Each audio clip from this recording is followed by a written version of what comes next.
Thank you so much for joining us. It's really wonderful to have you here. My name is Elaine Howard Eklund, and I have the privilege of serving as the director of the Religion and Public Life program at Rice University. And I also have the privilege of being a faculty member in the Department of Sociology at Rice. If tonight is your first Religion and Public Life program, allow me to just share in brief the vision of the program. And for those of you who have joined us many, many times, it never hurts to be reminded of a vision. The Religion and Public Life program has as its aim to facilitate and promote deeper and better conversations about the role religion plays in society. We are an academic program, and so we want to use research on religion, the very highest quality research on religion, for the public good, through doing great studies, teaching students, and translating our work to the broader public. Being here tonight, by you being here tonight, you're part of that translation effort. This program is being held in a university campus, but we want very much not just to impart knowledge to you, we want to learn from you. That's extremely important and part of our ethos. So we want you to be active participants tonight. So while people are speaking, we want you to be thinking what questions you might ask, even how you might do things differently, who you might want to be here next time at our next program. If you can't give us that feedback tonight, please write us informally to tell us. It's vitally important that we listen to you and learn from you. There are a few topics more important for an academic program that studies religion and public life to address than religion-related discrimination and victimization.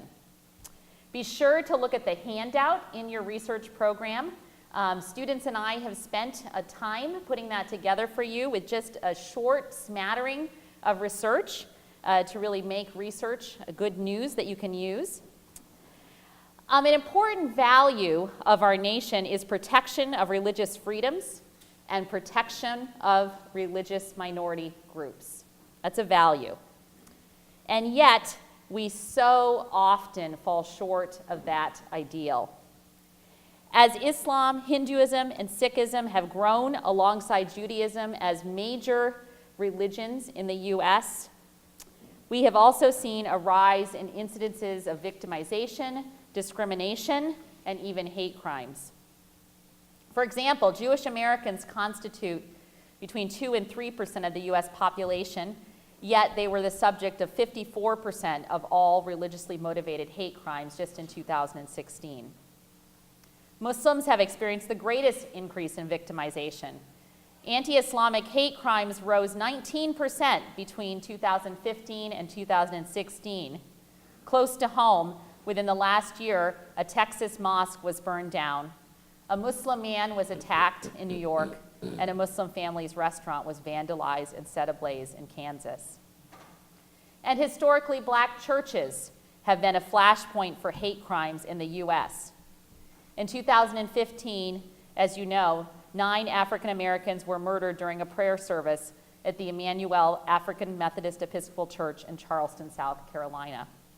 200 years prior, the church's meeting space was also destroyed by an arsonist.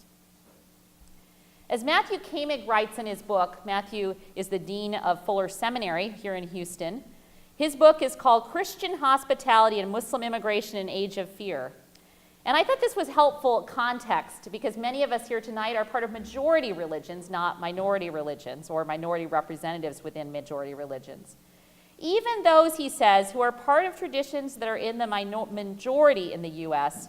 have a responsibility to emphasize the habit-forming practices that our traditions emphasize that would make us walk humbly alongside our most vulnerable neighbors. I want to be sure and thank the Jewish Studies program at Rice University tonight for their sponsorship, their co-sponsorship of tonight's event. Special thanks to Program Director and Professor of Biblical Studies, Matthias Hense, and to Associate Program Director and Lecturer, Melissa Wenninger. I'm also pleased to introduce tonight's panelists who will be tackling these tough issues with one another and with you. Rabbi Stephen Morgan is to my right, far right, is Associate Rabbi at Congregation Beth Yeshurun. Prior to this, he was trained as a lawyer and practiced law for nearly a decade.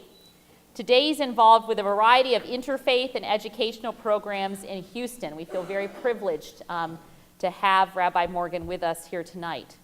Christopher Scheitel is an assistant professor of sociology at West Virginia University. His current research draws from a survey of congregations and interviews with members, and his is one of the first studies to examine how places of worship are affected by, respond to, and prevent crimes. And he's something of an expert on this topic of religious discrimination. Manpreet Singh is a practicing attorney in Houston, and she serves as a director and trustee with the Sikh Coalition. She does extensive advocacy work on behalf of the Sikh community. She's testified in front of the Texas Board of Education, the Houston City Council, and she has lobbied in Washington, D.C. These are just very brief remarks about the accomplishments of our panelists. We've included a bit more in your program tonight. Feel very, very privileged to have this group with us tonight. However, as you've heard, we have a variety of perspectives on this panel, and you may be conscious of the specific perspectives that are missing. So I think that's important to point out. You may be wondering where, of course, are Muslims, historically black churches that I've just mentioned, atheists' perspectives, Hindus, Buddhists, who are also groups in the United States which have experienced discrimination, documented discrimination. If you look at your research handout, again, there are some stats, some examples regarding these groups as well. We also will have some questions specifically for our panelists about a variety of groups. And I want you, too, to bring other perspectives to the table, so that you see that as part of your responsibility of being here. In just a few moments, I'm going to join the panelists at the table, and I have a few questions for them to kind of draw them out and help them set the stage for the conversation. The graduate student fellows of the Religion and Public Life program have written some very hard questions for our panelists to address. Don't be afraid. You're totally up to the challenge.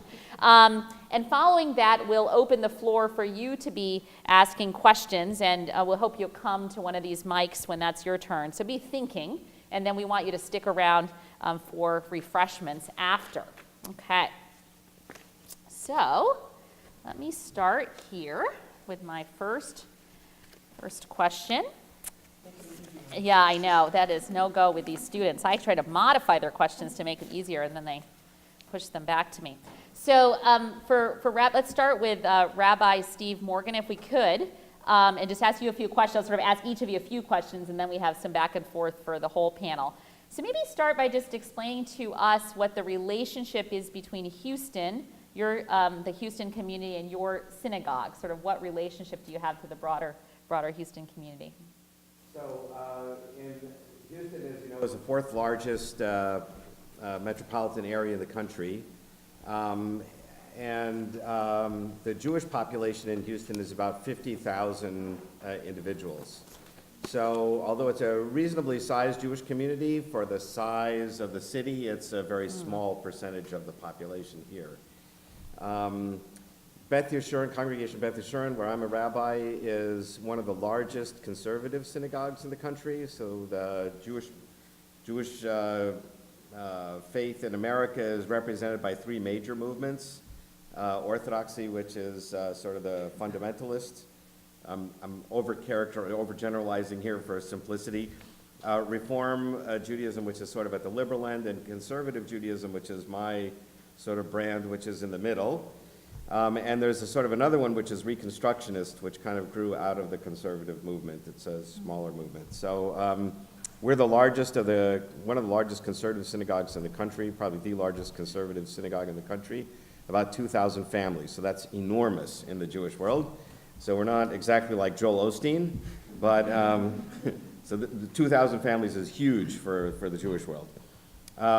Our relationship, I do a lot of interfaith work, which is, I guess, one of the reasons I got on this panel. So our congregation is very involved in interfaith relations. A couple years ago, we had a 4-part series with a Muslim scholar talking about similarities and differences between Judaism and Islam.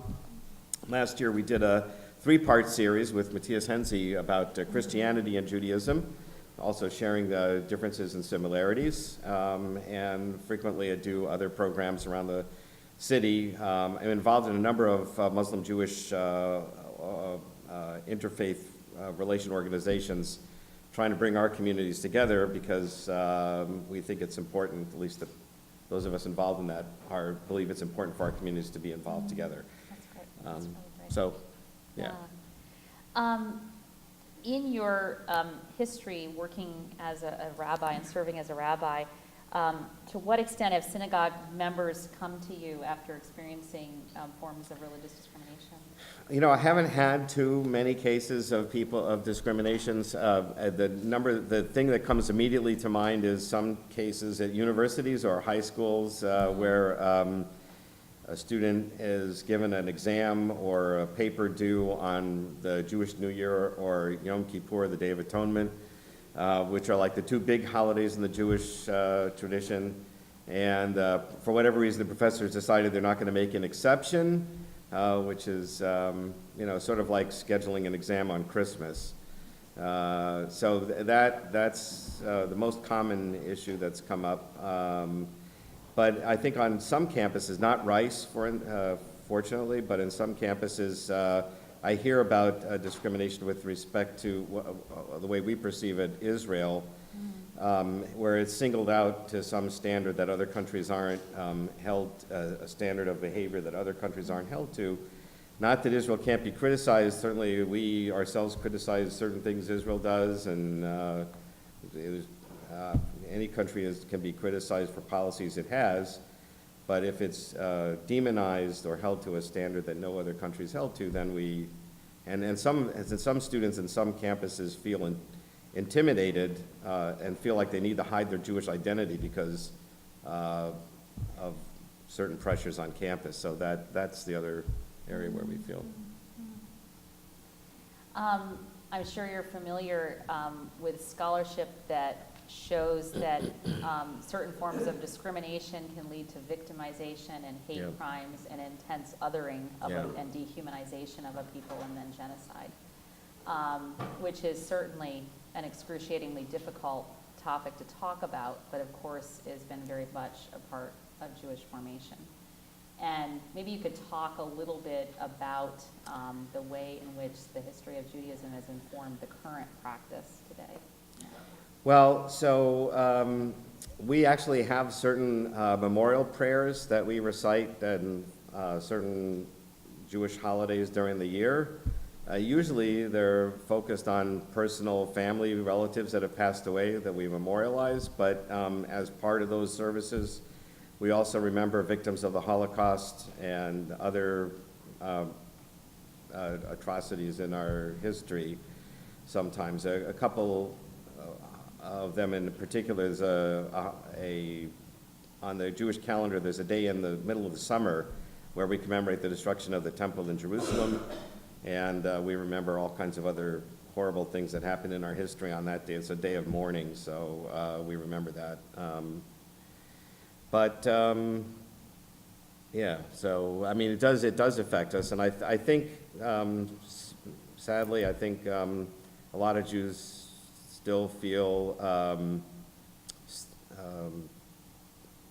personal pain. Either they know family members who passed away who were murdered in the Holocaust, that it still affects how they think about things today, I think, yeah.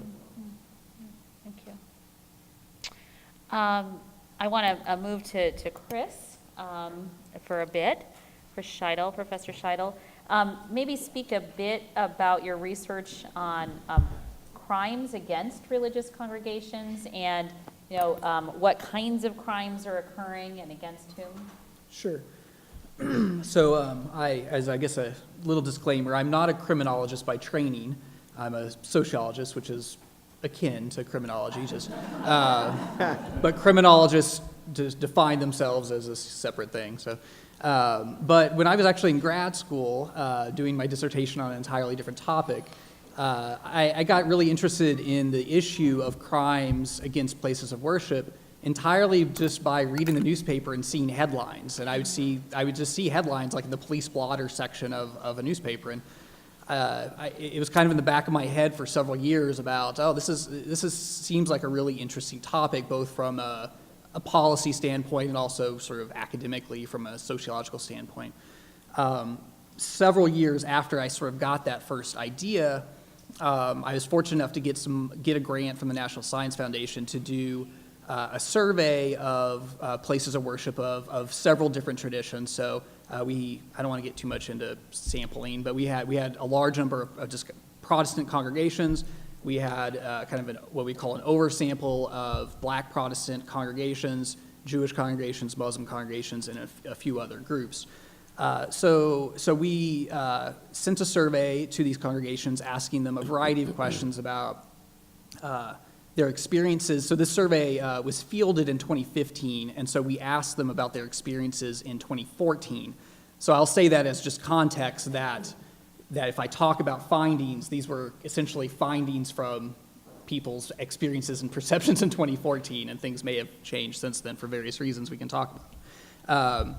So we asked them about their experiences with different types of crime, including vandalism and theft and even arson and violent crimes like assaults. And we asked specifically about things that happened on the property of the congregation. So something that might happen to a member at home or while shopping, that's not really what we were measuring. We were really measuring the congregation's experiences as the unit. And we also asked a lot of questions about whether or not they've had something happen. We asked about their fear that something could happen and how likely they think something could happen. And we also asked a lot of questions about their preparations for crime. So we asked questions about security measures and things like that. And also, I'll say that not all crimes are obviously bias motivated.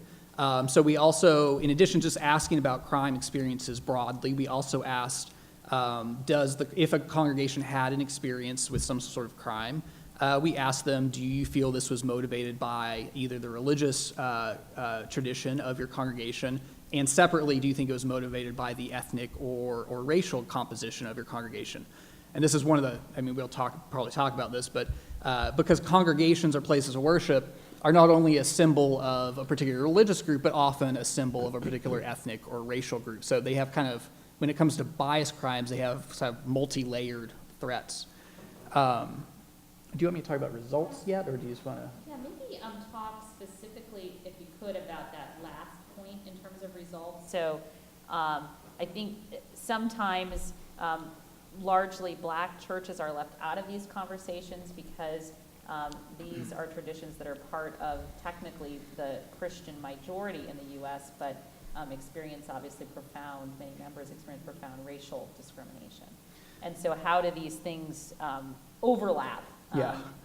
Well, let me first just give you a very quick sort of what did we find in terms of the survey broadly, and then I'll talk specifically about sort of Black Protestant congregations. What we found is that when you look at just like the overall rate of, say, experiences with vandalism or experiences with even kind of the more violent crimes, and you compare the percent of congregations across religious traditions that report that they've had this happen, you actually don't see much of any difference in that percentage across religious traditions. You see a difference in two areas. One is in threats. So Muslim congregations and Jewish congregations, we had a question, last year in 2014, did you receive any mail threats or verbal threats or email threat, any kinds of violent or threat to your congregation?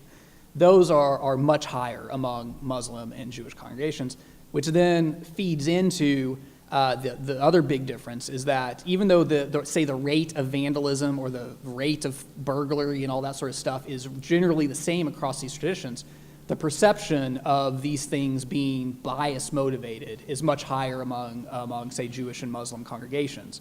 And I would argue a lot of that is framed by the threats, right? If you're constantly getting threats pointing towards we're going to attack you because of your religion, or maybe in some cases ethnicity or race, that sort of in some ways shapes all your other experiences, right? In terms of Black Protestant congregations, obviously historically, as you said a little bit at the beginning, there is a very long history of Black Protestant congregations being targeted for arsons and other types of violent crimes, even the one in 2015. What we found in our survey, though, is that the Black Protestant congregations that we surveyed were more, on the questions about fear of crime, they were more fearful about crimes occurring in the next year. But they did not interpret that fear or say that fear was about bias crime. They were afraid that crime in general was going to affect their congregations. Wow. But they did not say anything, they were not any more likely to say that we're more afraid that we're going to be attacked because of our race. It was just that we were afraid that our members might be harmed in some way or something like that. Where the Muslim and Jewish congregations were much more likely to say, we're afraid this is going to happen because of our religion or because of our race and ethnicity. So even though there's this long history of Black Protestant congregations being this target, in our survey data, we did not see a lot of that history translating into, say, fear of that happening to them in the future. Why that is, I don't know if I have a great answer for, because I mean you would expect that that history would feed into that, right? But we didn't see that in the data. So, what kind of data do we need to be collecting as researchers, for those who are researching the room or others who are interested in research, to better understand religious discrimination, religiously motivated hate crimes? I'll speak specifically to the latter, because discrimination and the hate crime are kind of overlapping but also sort of distinct areas of research. When it comes to the victimization question, like the bias crime issue, we are flying pretty blind at the moment. So I think the statistics that you cited at the beginning are largely from the official FBI hate crime report that they issue every year and always gets a lot of headlines. I don't want to totally, just to give you some background, when you see those headlines, every time that report comes out, you probably should not put too much stock into it.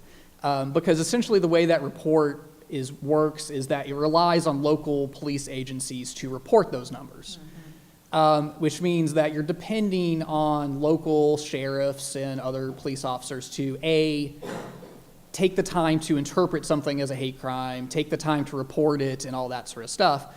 And so you get these, if you actually dig into that data, you get these really weird patterns where, like, you have certain states, like I think Alabama, that every year reports 0 hate crimes.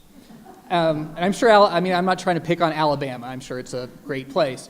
But you see these patterns that are just not really that believable, because essentially what you do is you have local jurisdictions that just really aren't participating in that FBI. Some massive underreporting. Yeah. Right. It's likely much more than those statistics. So like New York, the state of New York contributes the largest amount of reports. Does that mean New York's awful, or does that mean that they are just really good at their system of recognizing bias crimes and going through the process of reporting it, right? Similarly, feel free to shut me up if I'm talking too much. Similarly, there's a survey, and it actually is generally speaking, a really good survey. It's a federal survey called the National Criminal Victimization Survey, and it's used widely by criminologists. And essentially, what it is it's a representative sample that the government does every year. The Census Bureau is the ones that executes it. And they do a random sample of Americans and ask, have you been a victim of a crime in the past, I think 6 months is the time frame they ask about. And then if you have been, they have follow-up questions that ask, well, do you think this was because of your race or your sexual orientation, your religion, and so forth. But this kills me as a sociologist. They do not ask any questions about your religious affiliation or your religious beliefs or practices. So it's completely useless. So basically, we know someone says I was victimized. I believe I was victimized because of my religion, but we have no idea what religion they are, essentially. So it's a bizarre thing. And so when it comes to hate crime stuff, we need everything. And when it comes to it. Discrimination, social scientists, I keep saying we, I mean social scientists broadly, we have more to go on there.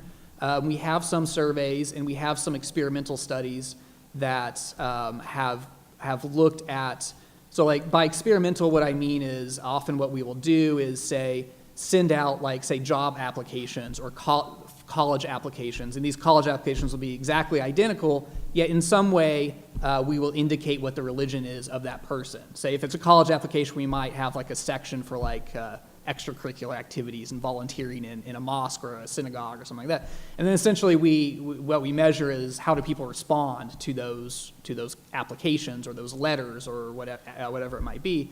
And so we have pretty good evidence there that in particular groups or individuals that identify explicitly as atheists or individuals who are Muslim are likely to be, or more likely to be discriminated against. In other words, they are not going to get a response to those job applications or whatever it might be, or less likely to get a response to those job applications.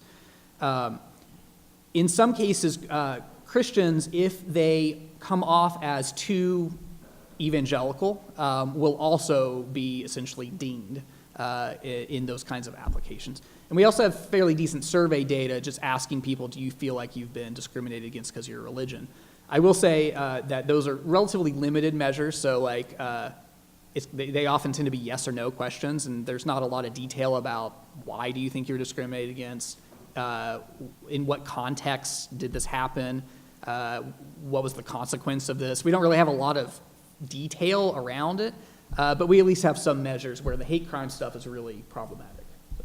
Maybe just give a teaser of what we're going to do together. I feel like we shouldn't be saying what our project is, but it seems like the right time. So I think this is actually in the brochure here, but Elaine and I, it took us, I think, 3 or 4 years, I forget the time frame, but because of this problem with the lack of data, particularly around bias crimes, religion-related bias crimes, we have been trying to get grant funding to do a project that could collect a lot better data on these things. And I think we bugged them enough that I really think they just gave us the money so we'd stop applying for a while. But the national 4 times, 5 times, yeah, at least I lost count. the National Science Foundation did this August give us a decent chunk of money to do a national survey on this, and we're going to have not only a general population sample, but we're going to have specific large enough statistically oversamples of several minority groups, Muslims,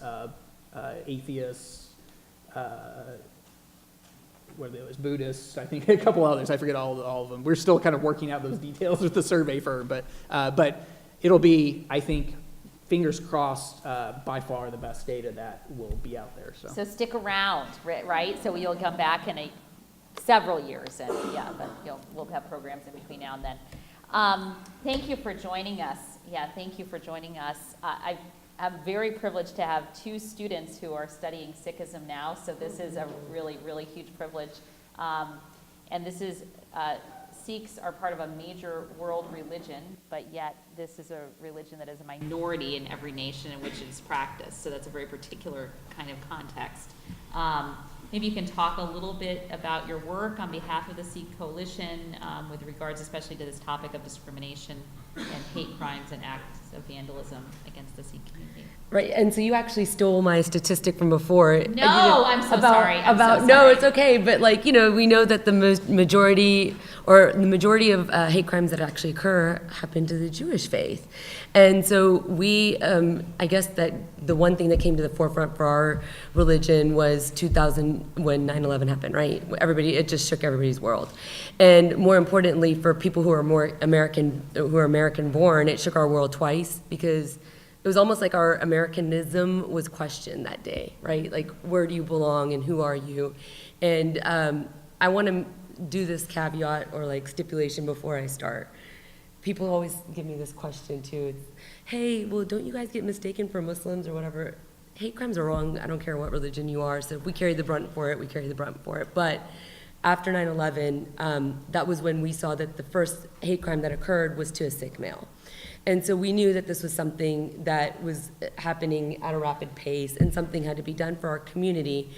We are minorities in so many countries. So while we're 23 million across the world, everywhere we go, we're not a majority, not even in India where we started. So that does pose a problem. So after 9/11, with the hate crimes rising, Sikh Coalition was formed. It was formed by a band of people who just kind of got together and were lobbying and trying to figure out what safety measures we could have for our community and our faith and any type of anticipated hate crimes in the future that were going to happen as a result of this. So it became such a problem, all the calls that came through, it became an issue to where we had formed a coalition, and so we became the Sick Coalition. The best thing, or the best, I guess, similar organization that we kind of mimic is the ADL, in that we handle anything that's based against SICs right now. My dream for the coalition is that one day we'll be able to be like the ADL and also send out and join in hand with other religious and faith groups as well, and to move forward and have that space. So we do a lot of legal work for any type of bullying, hate crimes, educational work. We have different divisions within the coalition that kind of service the needs of our community. So because we're largely first-generation immigrants, our parents didn't tend to themselves and then what they needed to do to assimilate fully in the U.S. So for better or for worse, we're creating this space for the rest of us, and this mechanism for us to be able to advocate for our times and periods that we need.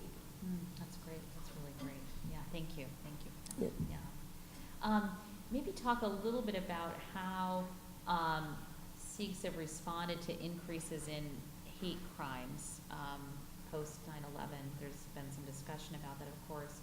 Have there been increased security measures for Gurdwaras, or just sort of thinking about how do people respond, or outreach efforts, or maybe you can give us some ideas. So I actually think the best thing to address when people ask me about what do we do after 9/11, what are our security measures, what are we doing? Of course, family to family, everybody does whatever. So like my grandfather with his long flowing beard and his turban used to take a walk, and we're out by Tomball, which we know, can be very difficult to live in with so many minorities, or so little minorities there. And so, we told him after 9/11, may not be a good idea for you to walk just for a couple of weeks just to figure out what's going on. So on those levels, I think every family handled it differently. Whereas like my brother, he was attending the University of Houston, and he would go every day, whether he got called to Selma or not. That was just a part of being sick. As we stick out as it is. So we've got kind of a bit of the coping mechanisms. But to me, when we actually look at our community and our society, I think the 2012 Oak Creek shooting that was directly impacting our Gurdwara, where white supremacists walked in and killed 6 of our members, that was probably the best time to figure out how does our community deal with security measures, and how do we prevent things like that. The one thing I've got to say, and this sounds like I'm being super hokey and cheesy, but it's true. I think, the idea was like, okay, he walked into our place of worship, and he wasn't just there for the 5 minutes that he shot up everybody, or the 6.5 minutes it took him to do it. He walked in our place of worship for 30 minutes freely, because that's how inviting and open our services and our place of worship is. And he was unidentified, nobody minded it, because that's how it works. And a lot of our Gurdwaras struggled. Like, what do we do? Should we shut our doors? Should we start carrying weapons? Should we have people on, monitoring our places of worship? And unequivocally, it seems like the majority of Gurdwaras were like, no, this is our safe space. We are not to be scared of where we are, and we really haven't altered much of anything. Call that sad, call it too much faith in God, whatever it is. At the end of the day, the security measures that we took, we did implement like cameras and things like that, but they're not drastic enough to the naked eye to say, wow, this community's been affected by a hate crime, they live in fear. And I can say that's probably true for the majority of the nation.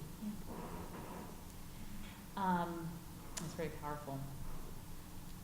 From your experience, what is the relationship, and this is dovetailing a bit with the last question, between members of the Sikh community and local law enforcement? Have you witnessed any challenges, or how do you think about that? So surprisingly, and this is a testament to Houston in itself, because we already know that we're a great city, but we've worked really well with HPD, and now more importantly with the sheriff's office.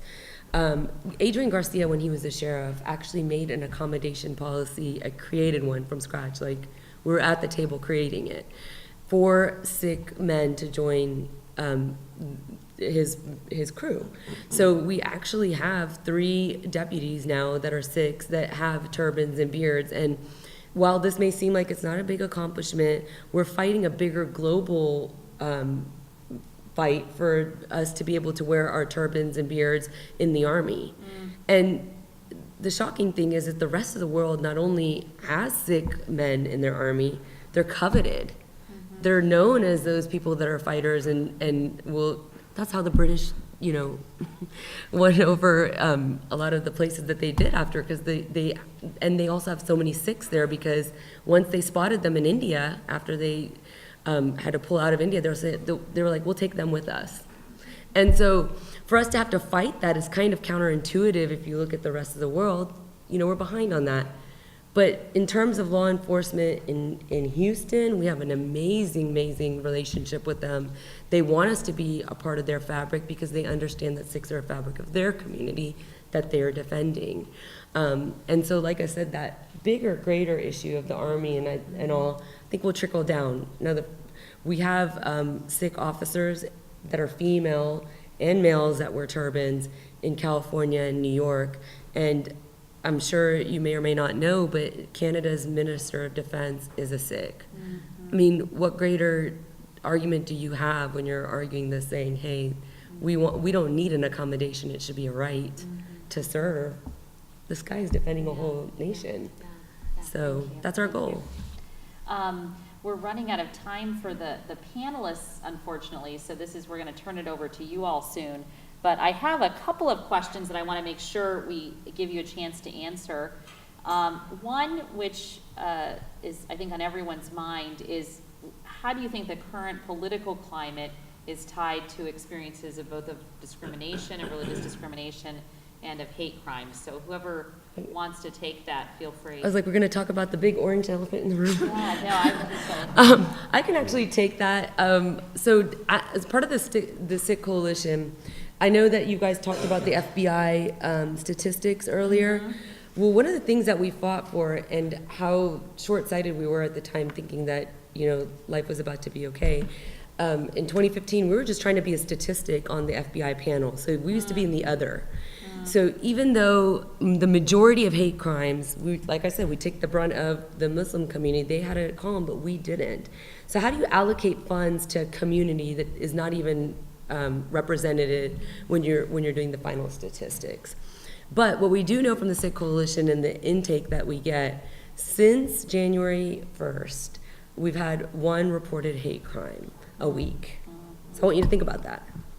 This is undocumented, so this is good research for you. And it's just calls that we get of one hate crime a week against the Sikh community since the rhetoric has upped. And these are brutal attacks. I mean, we have people that have been punched in the face, black and blue, hospitalized, run over by a truck. These are not like, hey, you called me Osama on campus. This is like big stuff. So it's impacted our community severely. Let me add to that. sure. If you want. Yeah. I think the only thing I'll add is that I think it's twofold, right? That there is, like you're saying, the change is the climate, the rhetoric leads to real events, right? Like real hostility because people feel emboldened or empowered. But it also at the same time begins to color everything else, right? That if you begin to perceive everyone as hostile towards you, that can in a way shape other experiences that maybe you wouldn't have thought, a few years ago. Hey, maybe you probably wouldn't have said that wasn't about my religion. But now all of a sudden it's like, wait, maybe it was. Maybe that was about my religion. And there's actually fairly good research about how, from kind of social psychological perspective, about how feeling kind of attacked or feeling like you're being attacked or targeted internally in some ways leads to a snowball that you start to perceive you start to take all that in essentially that you might have previously ignored or not paid attention to. So. Another question I want to make sure we get to is the overlap between gender and religion. So we talked some about race and religion. So, but I think it's also important to bring gender to the table. So some religions, of course, involve visible expressions of faith that are different for men than women, right? So And do you think men and women in your faith communities experience religious discrimination differently? Something to think about. Well, for our faith, while the expression of the turban is not seen so much with women, it's actually an equal-based religion. So whatever men are supposed to do, women are supposed to do, 100%. So all of our articles of faith are to be worn by both male and females, and that's why you'll also see women like that. So to answer your question, yes and no, because then there's people like me who are not expressing my faith with a turban to have that outward expression. However, there's always going to be a time and place when they see my children with their turbans on their head next to me. So inevitably, you're going to get some version of it by association or directly if you are a card-carrying member. We don't have a Muslim person on the panel, but I think Muslim women typically cover their hair in a particular way, and so I think they're probably also singled out, I think, by the way they dress. So, and although Jewish Orthodox women also cover their hair almost the same way, and that you don't see that as much in this country, so it's not as I don't think it's noticeable. Did you want to say anything about that, Chris, from your research? Just, I'll just say, I mean, broadly speaking, when it comes to research on bias crimes, whether you're talking about religious bias crimes or racial bias crimes or bias crimes against sexual minorities or whatever it might be, markers of visibility, and that can mean different things in different ways, depending on the group you're talking about, are always a fairly large predictor of victimization. For, I think, relatively straightforward reasons, that if someone is looking to attack you in some way or to victimize you in some way because of this characteristic, they are looking for some sign that you represent that characteristic, right? Now, sometimes they're wrong, right? They mistake what their symbol or whatever it is that they think is representing that. But so yeah, I think, and to the extent that that visibility or those markers overlap with gender in some way, then yeah, absolutely that is a factor. So maybe this is a question for you, Chris, but others can jump in too. I was struck that evangelical Christians perceive bias too, and this is not, one would not think of this as necessarily a minority religious tradition in the United States, at least. So what does it look like to experience religious discrimination when you're a member of a religious majority compared to a religious minority? And so my students and I also want to know, is religious discrimination even possible to experience if you're a member of a religious majority? It's kind of a loaded question. Chris, go ahead, you start. yeah, that last one is messy. I have... Good to get it right out in the open, don't you think? I think so. So I will say I have one study where it was a survey-based study where it was asking people about do they believe that they have ever experienced religious discrimination in the workplace, so kind of one specific context of discrimination. And as I said at the very beginning, the patterns are relatively the same what you see in other kinds of studies about religious discrimination, that self-identified atheists, Muslims, or actually just non-Christians in general, and evangelical Protestants have the highest percentage of saying, I have experienced workplace religious discrimination. Now, what gets interesting is that this was a relatively large survey, so we actually had the ability to break things down by region. And what we were able to show is that among evangelicals, that perception of workplace discrimination is highest in essentially the West, like the West Coast Pacific. And for atheists, inverse, their perception of this, or their experiences of this, if you want to take it as face value, is highest in the South. And there's a couple other regional patterns. And so I think some of what that indicates is that it's really hard to talk about the religious majority, because the religious majority might not be the majority everywhere, right? So like being evangelical in Seattle, you very well might be fairly minority, right? And so your experiences there are going to be very different than they're going to be in Dallas or something, right? And so I think you can see the same thing in professions. Like you and I have done some work about scientists' perceptions of religious discrimination.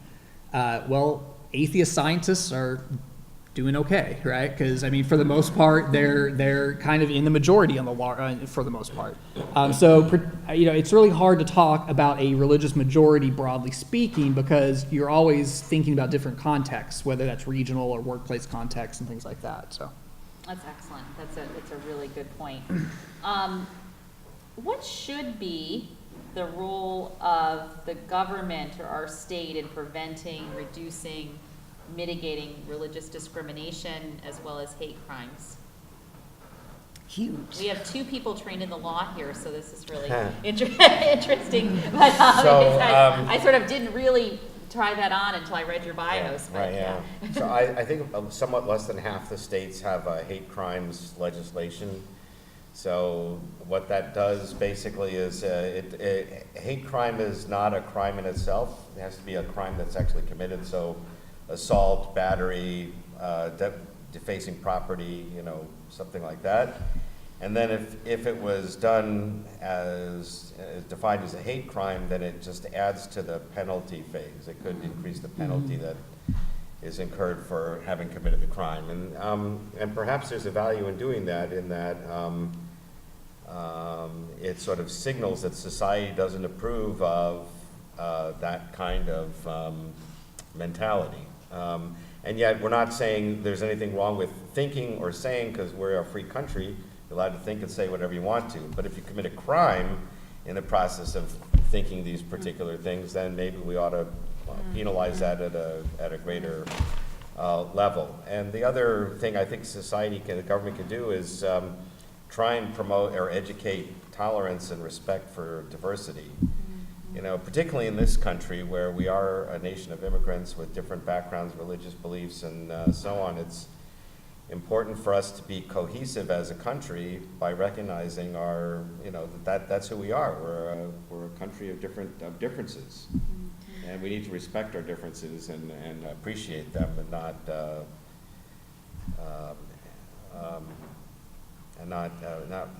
promote fear and hatred. So going back to that hate crime piece or the punishment piece, Yeah. that's the biggest challenge in my view.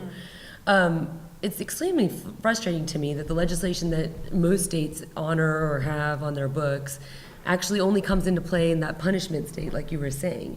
So they try the case as if it's just a normal assault and battery. And then when you come to the punishment part, they're like, hey, by the way, when you're sentencing, he was actually a real asshole, and here's why. And I don't think that that's right. I really think that that should be in the beginning of the trial. When you talk about mens rea, right? Like even when you talk about, and by the way, I don't do criminal law at all. So this is actually an ignorant point of view, just applying logic to this situation. There's a thing called crime of passion, and then there's a thing that you have premeditated murder. Why don't we have hate crime as an actual crime? Because it's premeditated to a huge level, right? Why are we applying it at the end and saying, oh no, it's a crime of passion or whatever else? And so that to me is the most frustrating thing. And then when we call in these hate crimes, so somebody calls in the Sikh Coalition and says, hey, this happened to me. And we can't even go public with it because the amount of bartering that goes on with the law enforcement agency to charge it with a hate crime, depending on the state, you don't get the awareness that you need for it. So really, at the end of it all, I get frustrated because I'm like, what's the point? We can't even call it a hate crime because it's not. And then you're not gathering the statistics that you need. You're not helping the situation that you have. You're not getting the funding that you need. You're not going to get the education you get to find out that we're all the same anyways at the end. Wow. Well, I agree with you on this part, is that we are, I think everybody kind of agrees that we're underreporting the number of hate crimes. Absolutely. They're just not being taken seriously, and so we need to educate more of the police departments and sheriff's departments and so on, that when they see a crime like this that's obviously committed because of a hate situation, that they should report it as such. Yeah. I want to make sure we leave some time for your questions, so I think we'll move to that portion now. And if we could ask if you would be comfortable coming to the microphone if you have a question, that would be great. So go ahead and jump up there now. I know it takes a lot of courage to stand up. It's all right, yeah. Everybody's like, "Oh, you go. You go, just get right up, that's okay, just so we can hear it for the video, if that's okay. Appreciate that.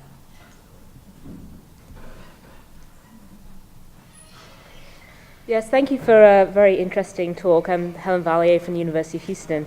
I was just wondering if I could ask a slightly odd question to Christopher. I was listening to NPR not too long ago, and I heard Jeff Farrell talking about his new book, Drift.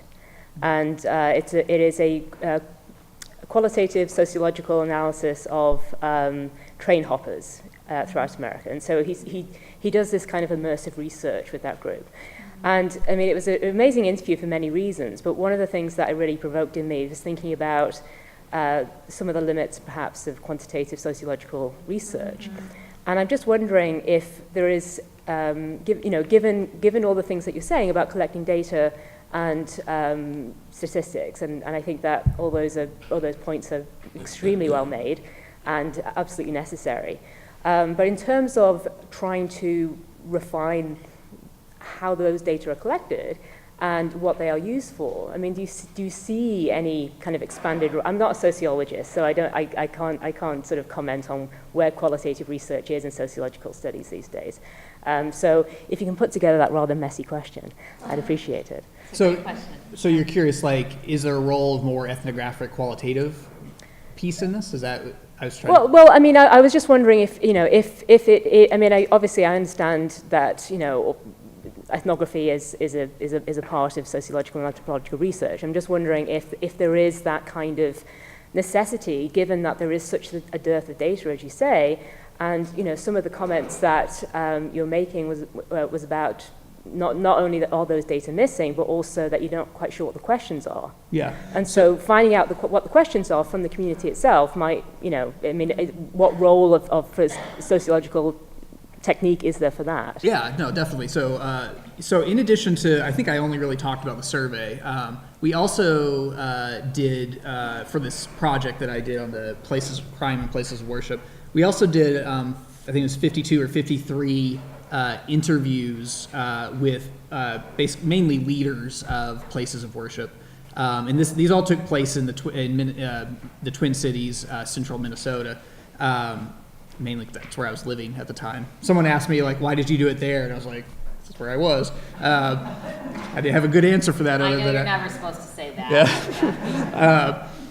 Anyways, so we did a lot of these more qualitative interviews there, and we definitely did learn things through those conversations that I don't think would have fully come out in the survey, or would not have come out very well, I guess I would say. So one thing, kind of connecting what you were saying earlier about, one thing that perpetually came up in these interviews is the challenge that places of worship face in balancing kind of their identity and mission as this sacred community open space with, in some cases, a reality that they recognize that there's risk involved. And so that perpetually came up in the interviews with really kind of rich kind of conversations about how they struggle with balancing how much security is too much security and at what point does it undermine our mission.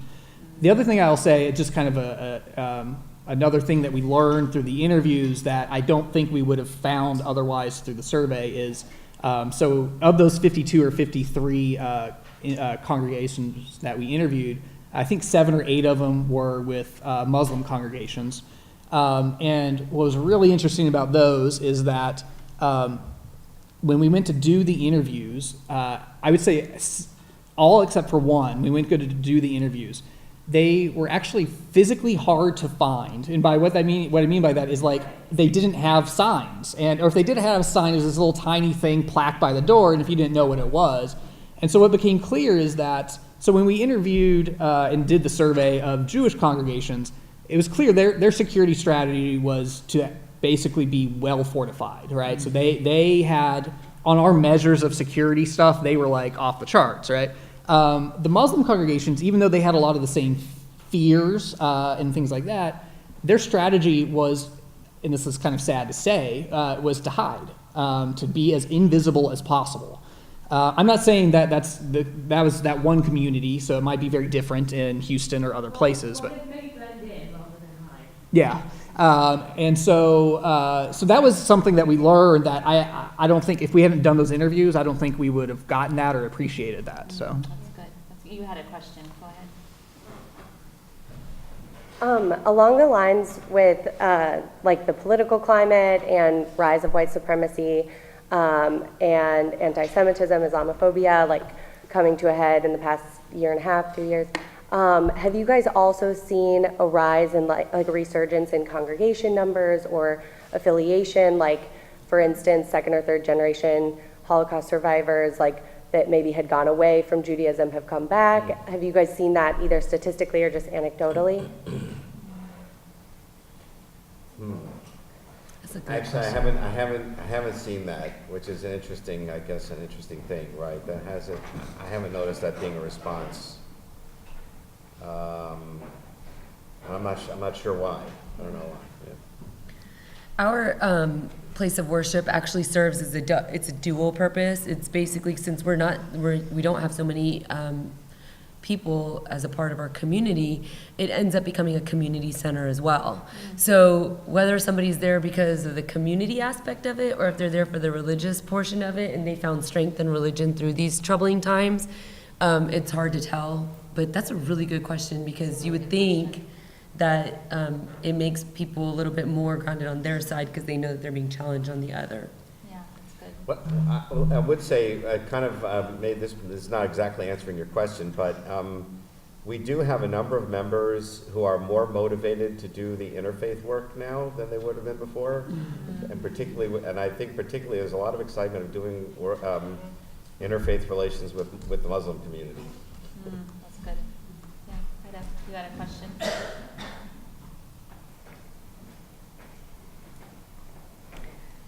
Thank you for all the information about the people who are on the receiving end of the discrimination, but it seems to me that the problem is not the people who are on the receiving end, but the people who are perpetrating this. So I would be interested to know what kind of research there is on who is actually doing the discrimination or the hate crime and so on. Do we assume that these are the majority? If so, who are they? Are they the same people attacking black churches and Muslims? Do people if they're going to discriminate, are they going to attack the Muslims and the Jews, or both? How does this work? And is there any cross-discrimination? You know, does it ever happen that a Sikh goes and attacks a synagogue? All that stuff would be really interesting. What's the research, please? That's great. Those are terrific questions. It would be interesting, but I'm guessing, and obviously you would know because you specialize in research, but I think the problem is that we don't even have a good handle on what's happening for us to assess what the motivation is on that end, right? Would that be step one? Yeah, and it's hard to, it's harder to ask a survey question that, you know, did you vandalize a church? Like asking questions about offending behavior instead of victimization behavior. I will say one thing that this relates more to discrimination than the hate crime in particular, but there's a sociologist at University of Washington, Seattle, named Stephen Pfaff, and he did this really amazing study where essentially they were interested in whether or not public school officials, particularly principals, would discriminate against families or kids who are particular religious groups. And so he set up this massive experiment where they sent out over 40,000 emails to school principals all over the U.S., so like basically every school district in the U.S., and they had an email it was fake essentially, but it was an email that was saying, hey, we just moved to your community. We would really like to have sit down and have a tour and a conversation with you. Could we set that up? But they varied it a little bit to say, our child is a devout Christian, our child is an atheist, and we want to make sure the school fits. And so they were able to kind of indicate a religion. As with all these other studies, they found that the atheist group and the Muslim group were least likely to get a response. So the principals basically ignored those emails at a much higher rate. But then, getting at your question, why, right? Like, what is the reasoning from the principal standpoint? Like, is it that they just really dislike those groups, right? Like, they just have a lot of animosity. Is it that they were really afraid that, oh, these people are going to lead to some sort of bureaucratic lawsuit or something like that, you know, and I don't want to deal with them. Hopefully they'll go to some other school.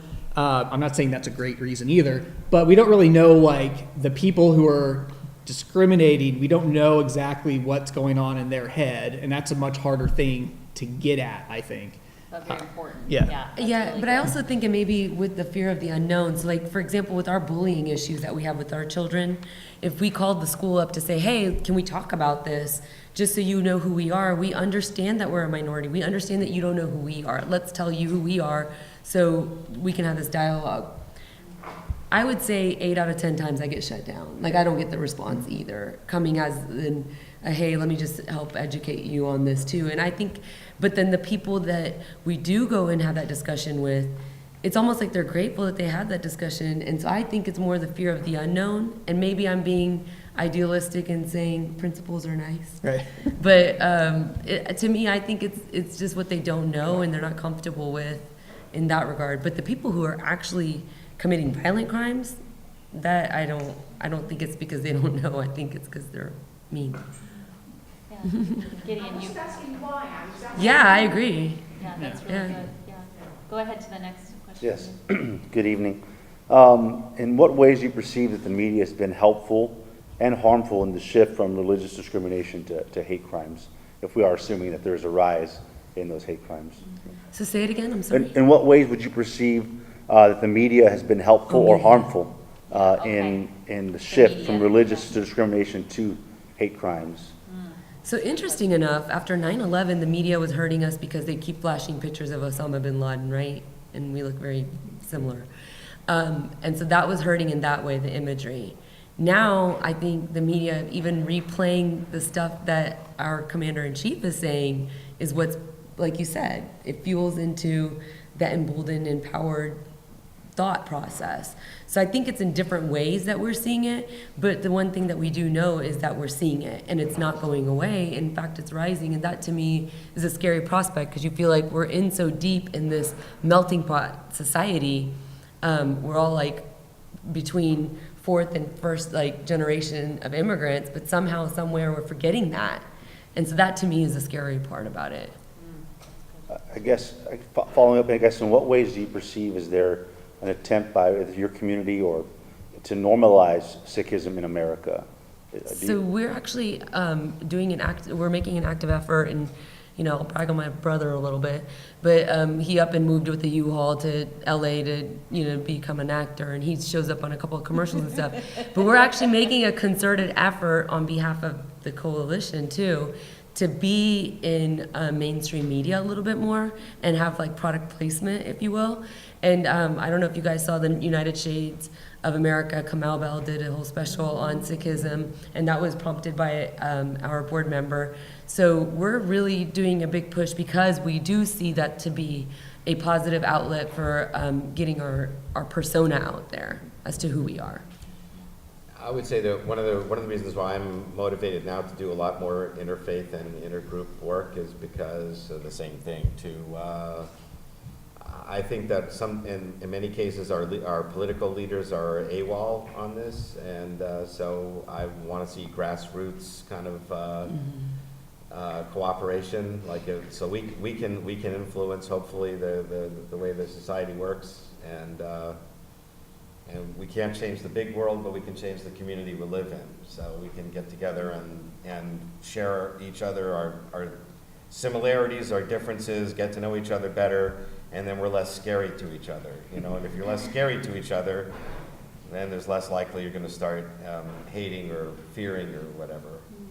So There is, as part of the Religion and Public Life program, we study contemporary people mainly. But I think in this kind of conversation, it's very useful to think historically as well. And I wanted to end by reading a reflection, which I'm sure some of you have heard before, from a German Lutheran pastor who lived from 1892 to 1984. And he said this: first, they came for the socialists, and I did not speak out because I was not a socialist. Then they came for the trade unionists, and I did not speak out then because I was not a trade unionist. And then they came for the Jews, and I did not speak out because I was not a Jew. And then they came for me, and then there was no one left to speak for me. So we could just end with that. And I really invite you to stay. As I look around, this is a wonderfully diverse group in every way of measuring diversity. And it's been just a privilege, my privilege, to be with you tonight and to have you three here with us. Thank you. Let's just give our panelists a round.